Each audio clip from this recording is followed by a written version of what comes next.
Hello everyone, welcome back to the news desk. I'm your host Rich Hagon. These are my two experts, Scott-Vargas and Paul Cheon. Now, we want to be very clear and explicit with you here.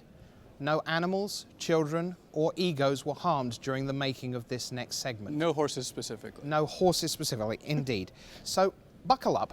Turns out that these two gentlemen have been friends for quite a long time, and your magic paths have taken a long and varied and winding path. And we thought we'd start things off just to give you a sense of what's coming. We asked our two guinea pigs here for some questions that they've always wanted to know from their best friend in magic. So, Luis, I'm going to start with you.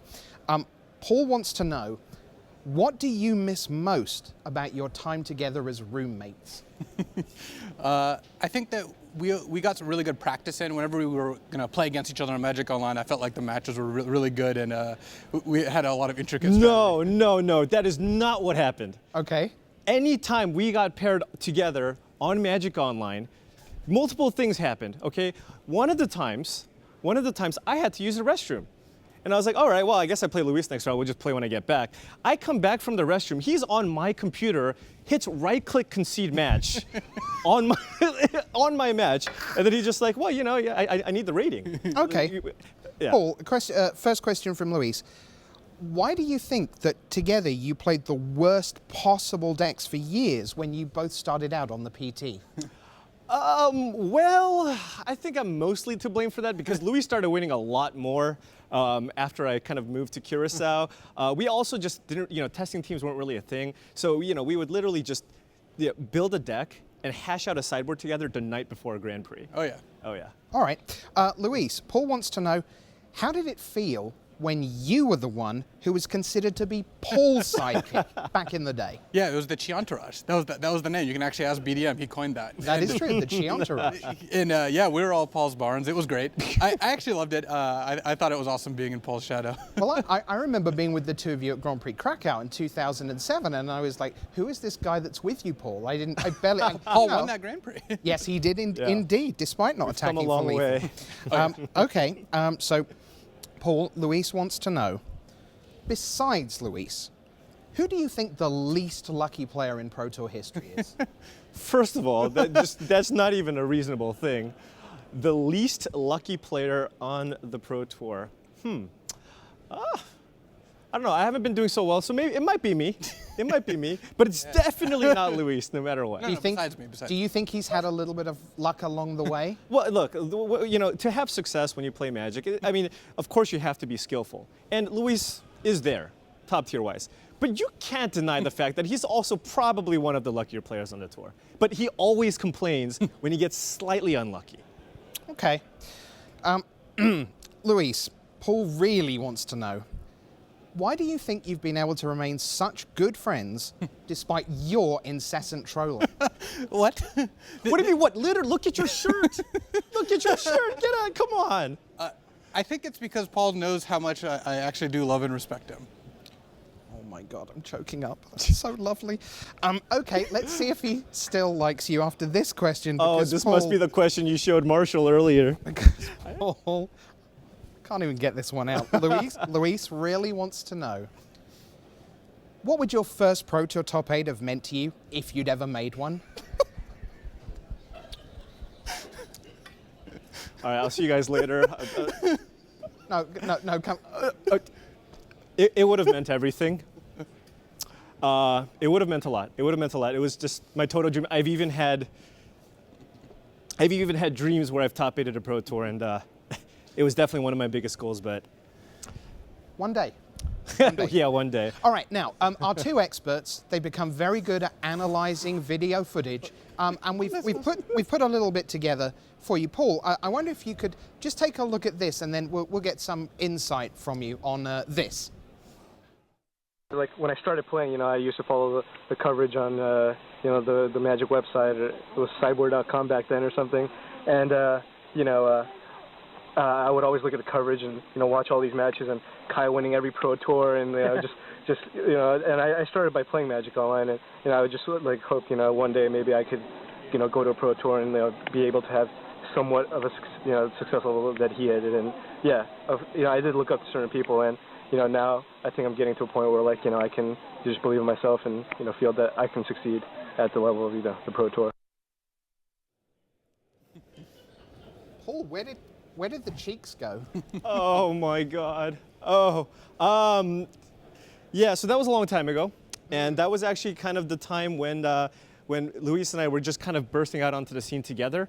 We actually went to Kyoto on a trip and kind of did the whole recording. And I even remember I might have looked maybe a little bit heavy there, but my pants were still too big. I didn't have a belt on. I was just kind of walking around, just like trying to keep them. God, They played that video at every Pro Tour for like the next 5 Wow. years too. Luis, avert your gaze to the screen. We've got something that we'd like you to take a look at. I think the best thing about playing on the Pro Tour is meeting the people that you get to know through it. Like, there's people there who I consider friends who I pretty much only see at Pro Tours because they live in other countries, they're very far away. And so, like, I think that's what really actually makes the Pro Tour fun. Like, 2 Pro Tours in a row, I didn't make day 2, but I still had a great time, and that's what keeps me coming back. Like, you don't have to make day 2 to have a great time.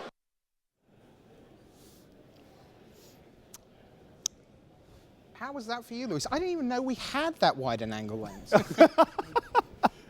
All right, well, Kyoto was hot back then, you could tell. It came in the summer. Yeah. Was a little bit warm. Now, so we'll just give you a little insight what it would be like having the two of them together in the booth if they were watching, let's say, this.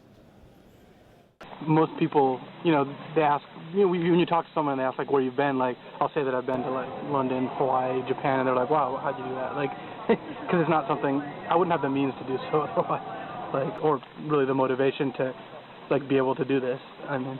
Well, when I first told them, I'm going to play, they're just like, okay, well, just have fun. They didn't really expect me to do too much. And then now I'm in Japan, I'm going to go to Paris.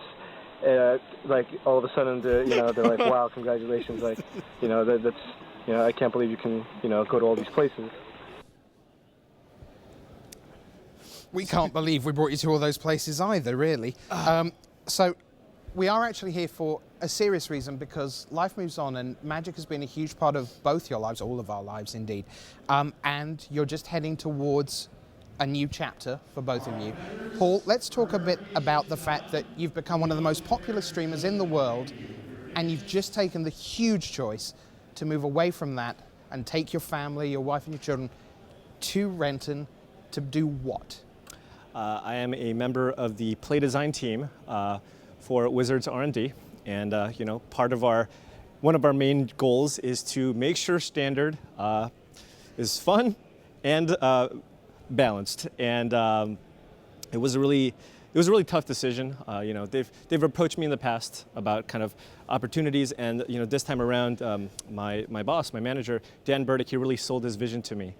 He's like, yeah, look, like I think you'd be a great fit, and we're trying to accomplish a lot of big things, and I think this would be good for you. And I took a lot of time to reflect, just kind of where I want to be with Magic, and I got a family now, I got kids, and ultimately I just thought this is something a little more stable, and I'm really going to miss streaming. I already kind of do, and just interacting with the people. But ultimately, just for my future, I just thought this was kind of the direction that I needed to go. Luis, you're a game designer as well. I'm sure you fully appreciate how important it is to not just have high-level Magic players of the game, but also the real sort of average Joe, just to get a sense of what the casual is going to do with the good cards. Yeah, that is something that perspective is useful.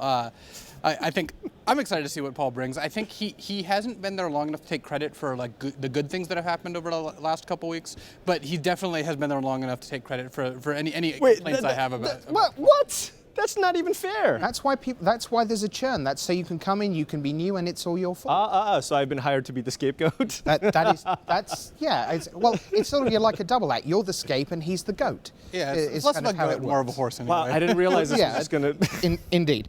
Now, Luis, also being more serious again, your career path is taking another little sideways twist in the world of Magic. What's going on with you? Yeah, so this is the last Pro Tour I'll be fully on coverage for. I'm going back to playing. I want to battle. I'm going to be the team captain of Team Channel Fireball next year. So we haven't announced the whole roster yet, but I'm very excited about it, and I think it's going to be awesome. I'm looking forward to sling cards again. absolutely not a joke, a genuine question. Has that been the hardest thing of being here at the Pro Tours, just watching the friends sit down where something really serious is on the line every round? Because you're one of the most competitive people I know. Is that what really is taking you back? Yeah, the competition is something I miss. And I mean, doing coverage is great. I enjoy talking about Magic. I'm still going to do plenty of that. It's not like I'm not going to do commentary anymore. Right. But you know, I miss sitting down for Draft 1 at the Pro Tour, and miss sitting down for Draft 2 at the Pro Tour. Miss, you know, playing for everything in the last round. Like all those things, something I want to get back to. Right. We love having you here, both of you. We love what you've brought to the game in your so many varied guises over the years, and we can't wait, some of us to commentate on one or both of you making yet another top 8, or maybe making a first top 8 in a few years' time, Paul. Luis, you have to leave us because time waits for no one, and it's almost time for the next round. So you head off to the booth. Off you go. Thanks. Ride into the sunset. Yeah, so you ride off into the But you'll be sunset. back. Yeah. So that's Luis Scott-Vargas, and so Paul. Now it's just you and me here at the desk. I think we can wrap this up most profoundly by saying that with the news that Paul Cheon here is going into R&D, that means that Magic the Gathering just got that little bit better. And with the news that Luis Scott-Vargas is returning to playing, Pro Tours just got a little bit easier. All right, so there we are. That's our little fun and frolics with Luis and Paul. Hope you enjoyed that. Anything you want to say about Luis now that he's gone? You know, he's usually the one that's giving the daggers. It's actually pretty awesome to see that he's going to be back on the Pro Tour. I'll be rooting for him. And, you know, even when I was gone for 5 years in the Caribbean, I was kind of living vicariously through all of his top 8s. Yeah, and I've got to say, it is something that we're now looking forward on coverage to, really looking forward to that round 16 where we really hope he loses so that he can be with us on Sunday again. So, you know, that's going to be great to do as well.